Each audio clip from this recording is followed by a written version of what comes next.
So worried about being distrusting of other people, But how would you feel if I would have told you that sometimes how you speak to yourself can make you super duper duper distrusting of yourself and make you not go towards your goals as effectively as you would have done before?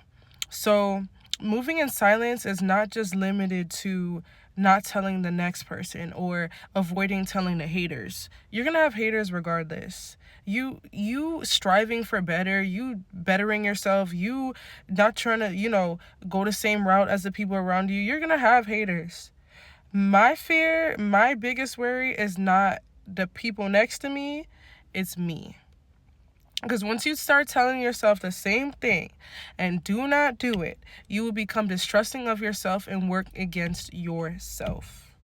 Move in silence. So, whether or not you're becoming an entrepreneur in school, just trying to do differently, trying to get that new job, whatever you're trying to do to step out of your norm, move in silence. I know a lot of people will say move in silence because there's people out here rooting for your downfall. Well, I'm going to play devil's advocate. I have a different perspective. Yes, there's people rooting on your downfall. Not everybody around you, not everybody who's watching you wants you to succeed. Anytime you're doing something good, doing something better for yourself, you're going to have haters. That's regardless whether you talk about it or not. The reason why I would say move in silence is because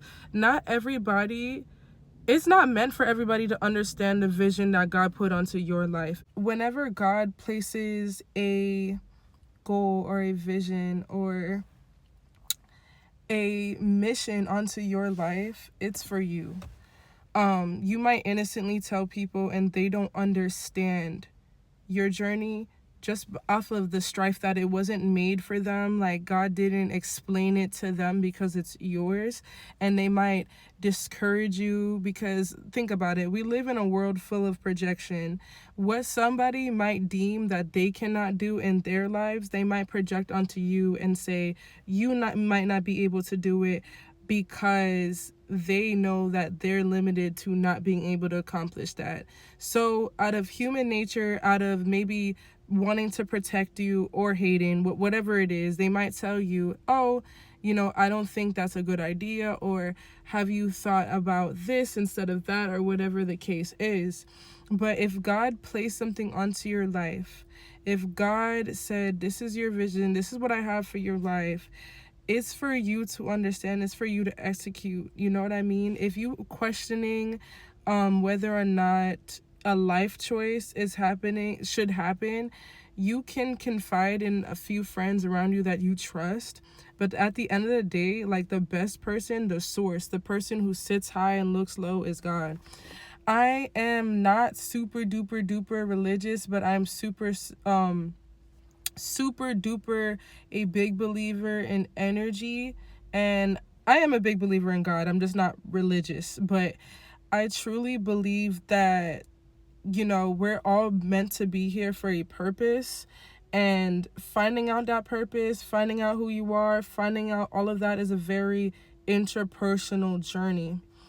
And shout out to my people doing it differently, like with entrepreneurship or whatever the case is. Sometimes as well, whenever you're doing something that no one around you has done, a lot of people around you are not going to be able to understand what you're doing. And you might feel crazy. You might feel like, I'm trying to do something differently and everybody's shooting it down. My thing is, if you are taking advice from people that you wouldn't live like, then that is a big red flag. You know what I mean? It's hard to ask someone who's never seen $1 million how to make $1 million. It's hard to ask someone who's never seen past their day-to-day and aspired to do something differently about how you're supposed to do it. You know what I mean? So my best advice is to tap in with like-minded people, tap in with a minimal amount of people as possible, because one thing I would on my journey to moving in silence, I found myself going crazy. I'm the type to let all my friends know, this is what I'm doing, da, da, da, da. But after a while, whenever there was little crossroads where I really couldn't figure out, like I just needed to like confide in somebody or to like just anything, I go to the people around me that I trust have my back for that. So no, you don't have to like be MIA from the world and not whatever. Like there's a few people around, but you just have to set boundaries and gauge who is for you and who's not. Talk to God. He sees everything. He hears conversations that you never even knew about. He sees opportunities that you wouldn't even have imagined. One of the biggest things that I'm learning on my journey, I feel like once you enter like a sort of spiritual journey, you learn a lot of things. I thought from the original lessons that I've learned on my spiritual journey, I'm like, there's nothing else. There's nothing else for me to learn.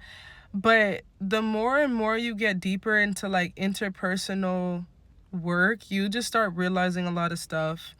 And sometimes moving in silence is even with yourself. Sometimes you might not be telling everybody, but you might be telling yourself the same thing every single day and start doubting yourself because you're not acting on it or you're just contemplating on an idea. Just try it. Just try it. Take that goal, minimize it down to the first intricate step that you can do. If it's saving up a certain amount of money, if it's just inquiring about more information about the thing, if it's watching a YouTube video explaining the thing, just whatever it is, just start. We could become very distrusting of ourselves if we keep telling ourselves that we're going to do X, Y, and Z and never do. We could become very distrusting of ourselves if we tell ourselves we're going to do this today and it never happens. So moving in silence to me is mainly just doing instead of saying. Just do it. You know what I mean? And I tell people around me, I'd rather you call me and say, yo, I got this. I passed this. I did this. I bought this. You know what I mean? I opened this. Then I'm going to. Because there's something about our brains that feel like we accomplished something just because we spoke it. And that might leave us in the comfortability of just staying in the planning phases. But no, get uncomfortable with it not being started. Get uncomfortable with not taking that first step. Don't get comfortable in just saying and not doing. You know what I mean? That backtracks you. And I know a lot of people are worried about the next person, but the main person that you should be worried about saying anything is yourself. Yourself. That's it, y'all. Do you guys want me to get into spiritual content, I can. Because I started my spiritual journey like last November. And I've seen like a huge like difference. Like if you guys want me to talk about stuff that I do, like journaling and all of that fun stuff, I can. So just let me know what y'all want to see. All right, y'all. Move in silence and believe in yourself. Be your number one supporter. You don't need anybody else. And I love you guys. Like, comment, subscribe. Bye.